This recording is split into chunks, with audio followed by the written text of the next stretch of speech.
حضرت عائشہ رضی اللہ عنہا سے روایت ہے کہ ہم رسول اللہ صلی اللہ علیہ وسلم کے ساتھ بعض سفر غزوہ بنی المصطلق میں تھے۔ جب ہم مقام بعیدہ یا ذات الجیش پر پہنچے تو میرا ایک ہار کھو گیا۔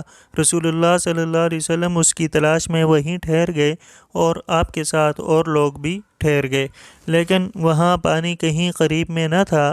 لوگ حضرت ابوبکر صدیق رضی اللہ عنہ کے پاس آئے اور کہا، حضرت عائشہ رضی اللہ عنہا نے کیا کام کیا کہ رسول اللہ صلی اللہ علیہ وسلم اور تمام لوگوں کو ٹھہرا دیا ہے، اور پانی بھی کہیں قریب میں نہیں ہے اور نہ ہی لوگوں کے ساتھ ہے۔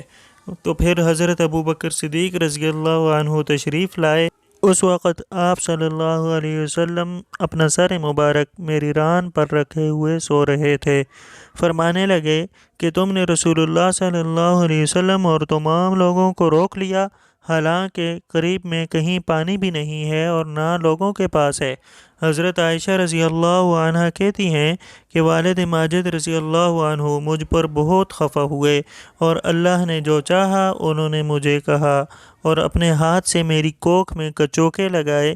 رسول اللہ صلی اللہ علیہ وسلم کا سر مبارک میری ران پر رکھے ہوئے تھا اور آپ سو رہے تھے، اس وجہ سے میں حرکت بھی نہیں کر سکتی تھی۔ رسول اللہ صلی اللہ علیہ وسلم صبح کے وقت جب اٹھے تو پانی کا پتہ تک نہ تھا۔